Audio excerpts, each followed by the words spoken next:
اللہ رب العالمین نے قرآن پاک کے اندر فرمایا کہ لوگوں، اگر تمہیں کسی مسئلے کا علم نہ ہونا تو علماء سے پوچھ لو، اپنی زندگی کے لیے رہنمائی لے لو، اپنی آخرت کو سنوار لو۔ تو میرے بھائیو دوستو، نبی اکرم صلی اللہ علیہ وسلم فرمایا طلب العلم فریضۃ علی کل مسلم، علم حاصل کرنا ہر مسلمان مرد اور عورت پر فرض ہے۔ کتنا علم ہے جو فرض ہے؟ فرمایا کہ 24 گھنٹے کی زندگی میں جو معاملات انسان کو پیش آنے ہیں، جو عبادات انسان کو پیش آنی ہیں، ان کے متعلق علم حاصل کرنا ضروری ہے۔ فرض نماز بھی ہے، اس کا بھی انسان کے اوپر لازم ہے کہ مسائل کو سیکھنا۔ تو کیا فرمایا پیارے نبی صلی اللہ علیہ وسلم نے؟ لوگوں، تم پر سیکھنا، تم پر طلب کرنا فرض ہے۔ یہ نہیں کہا کہ علماء پر فرض ہے کہ بھئی وہ آ کر سکھائیں۔ بھئی علماء سکھاتے ہیں، بتاتے ہیں۔ اللہ تعالیٰ نے اتنے زیادہ آج کل علم دین کو عام کر دیا، مدارس میں، مساجد میں حفاظ، علماء کرام، مفتیان کرام اتنے موجود ہیں کہ آج کے دور میں علم حاصل کرنا مشکل ہی کوئی بات نہیں۔ ورنہ پہلے دور میں ایسا ہوتا تھا کہ بھئی ایک ایک بندے کے پاس دور دراز کے علاقوں کا سفر کر کے جانا پڑتا تھا۔ بہت سے علاقوں کو چھوڑ کر کہیں پر کوئی عالم ملتا تھا، کچھ اپنی زندگی کے مسائل، کوئی احادیث، کوئی فضائل، یہ چیزیں سیکھنے کے لیے جاتے۔ لیکن آج تقریباً عام طور پہ مساجد کے اندر علماء موجود ہیں، مدارس میں موجود ہیں، خانقاہوں میں موجود ہیں، تو علم حاصل کرنا انتہائی آسان ہو چکا ہے۔ تو اسے میرے مسلمان بھائی دوستوں، آج ہمیں اپنی زندگی کے اندر جو مسائل ہمیں درپیش ہیں ان کو سیکھنا، سمجھنا، عمل کرنا ان پر ضروری ہے، علماء کی رہنمائی میں ضروری ہے۔ اسی وجہ سے اللہ نے فرمایا کہ اگر تمہیں کسی مسئلے کا علم نہ ہو تو علماء کے پاس جاؤ۔ نماز کے مسائل ہیں، 5 وقت کی نماز انسان پر فرض ہے، ٹھیک ہے، روزانہ کی بنیاد پر۔ باقی دیکھیں، قربانی سال بعد آتی ہے، زکوٰۃ سال بعد آتی ہے، رمضان کے روزے سال بعد آتے ہیں، ٹھیک ہے، حج زندگی میں ایک مرتبہ ہے۔ تو گویا جتنے بھی احکامات ہیں نا اس امت کے لیے جو اللہ نے لازم کیے ہیں، سارے کے سارے اپنے اپنے وقت پر فرض ہیں۔ لیکن جو ہے یہ نماز، یہ 5 وقت دن میں فرض ہے بندے پر، تو گویا بندے کو وقت دینا پڑے گا۔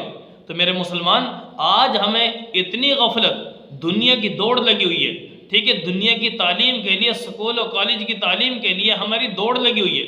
ہم اتنا پیسہ اس پر بھر رہے ہیں، اتنا زیادہ پیسہ لگا کر وہ دنیاوی تعلیم حاصل کر رہے ہیں، اور پھر ایسا ہوتا ہے ہمارا امیر طبقہ تو خاص طور پر، ان کے بچے یہ دنیا کی تعلیم حاصل کرنے کے لیے باہر کے ملکوں میں جا رہے ہیں، اور دین کی تعلیم حاصل کرنے کے لیے گھر سے مسجد تک نہیں جا رہے ہمارے بچے۔ بڑے افسوس کی بات ہے بھائی۔ تو اسے میرے بھائی دوستو، آئیے ذرا ہم اپنے دین اسلام کو ترجیح دیں، اپنی آخرت کو سنواریں، پیارے نبی صلی اللہ علیہ وسلم کے بتائے ہوئے طریقوں اور سنتوں کو حاصل کریں۔ ہم نماز کا علم ہمیں ضروری ہے، بہت ضروری ہے سیکھنا۔ بعض لوگ مسائل پوچھتے ہی نہیں ہیں، کسی کو نماز نہیں آتی، کسی کو تحیات نہیں آتی، کسی کو درود شریف نہیں آتا، نماز کی دعاؤں کا نہیں پتہ، نماز کے فرائض و واجبات کا نہیں پتہ، نماز کے اندر سنن و مستحبات کا نہیں پتہ۔ افسوس ہے میرے مسلمان بھائی، آج ہم اپنے نماز کو، روزے کے، زکوٰۃ کے، جتنے بھی معاملات ہیں، مسائل، ان ہر ایک کے مسائل کو حاصل کرنا ہم پر فرض ہے۔ تو میرے بھائی، آج ہم علماء کے ساتھ تعلق جوڑیں، پیارے نبی صلی اللہ علیہ وسلم کے دین کو حاصل کرنے کی فکر کریں، تاکہ کل قیامت کے دن پیارے نبی صلی اللہ علیہ وسلم کے سامنے ہم بھی یہ کہہ سکیں کہ اللہ کے محبوب صلی اللہ علیہ وسلم، ہم بھی آپ کے دین کے طلبگار تھے، ہم نے بھی دین کو سیکھا ہے۔ تو یہی اللہ نے فرمایا، اگر کسی مسئلے کا علم نہ ہو تو لوگوں اس کو سیکھو، اس کو پوچھو۔ یہ بات نہیں کہ لوگ کہہ دیا کرتے ہیں بھئی جب تک نہیں پتہ نہیں پتہ، جب پتہ چل گیا تو بھئی عمل کرنا پڑ جائے گا، بھئی یہ فضول قسم کی باتیں ہیں۔ تو لہٰذا ان باتوں میں نہیں پڑھنا۔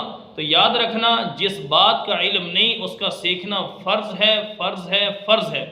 اور پیارے نبی نے الگ سے فرمایا، طلب العلم فریضۃ علی کل مسلم و مسلمہ، فرمایا کہ مسلمان مرد پر بھی فرض ہے، مسلمان عورت پر بھی فرض ہے۔ آج ہم اپنی اولادوں کو دین کی تعلیم نہیں دے رہے، ہمارے بچوں کو نماز کے مسائل کا نہیں پتہ، غسل کا طریقہ نہیں آتا، ٹھیک ہے، جوان بیٹی ہے، اسے یہ نہیں پتہ کہ میں کن دنوں میں پاک ہوں، کس حالت میں پاک ہوں اور کب نہ پاک ہوں، نہیں پتہ، ٹھیک ہے۔ بندے کو بوڑھے ہو چکے ہیں، جوان ہیں، ان کو غسل کا طریقہ نہیں آتا، اکثر کو جب پوچھا جاتا ہے کہتے ہیں بھئی کوئی پتہ نہیں ہمیں، بس جی نہا لیتے ہیں بھئی غسل ہو ہی جاتا ہے۔ تو میرے بھائی، غسل ایسا نہیں ہوتا۔ نماز جنازہ کی ضرورت پڑ جاتی ہے، نماز جنازہ کا طریقہ نہیں آتا، حتیٰ کہ بعض لوگوں کو تو اتنا بھی یاد نہیں رہتا کہ نماز جنازہ میں جب امام تکبیرات کہتا ہے تو ہاتھ اٹھانے بھی نہیں اٹھانے، افسوس نہیں ہے۔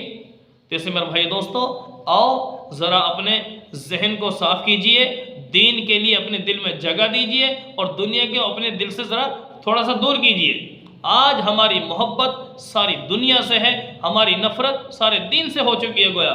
اب بزبان حال ہم زبان سے نہیں لیکن اپنے عمل سے بتا رہے ہوتے ہیں کہ پیارے نبی صلی اللہ علیہ وسلم آپ کا طریقہ ہمیں منظور نہیں، آپ کی سنت ہمیں پیاری نہیں، ہمیں انگریز کی غلامی پیاری ہے، ہمیں انگریز کا لباس پیارا ہے، اس کا کلچر، اس کی تہذیب، یہ چیزیں ہمیں پیاری ہیں، لیکن پیارے محبوب صلی اللہ علیہ وسلم کو گویا یہی بزبان حال ہم کہہ رہے ہیں محبوب آپ کی اطاعت کی ہمیں ضرورت نہیں ہے، آخرت کی آخرت میں دیکھی جائے گی۔ میرے مسلمان توبہ کیجئے اس دنیا کی زندگی سے اور اپنے محبوب صلی اللہ علیہ وسلم کے ساتھ وفاداری کا ثبوت پیش کیجئے۔ اللہ رب العالمین پوری امت مسلمہ کو نبی صلی اللہ علیہ وسلم کا سچا غلام اور پیارے پیغمبر کی سچی غلامی ہمیں عطا فرما دے۔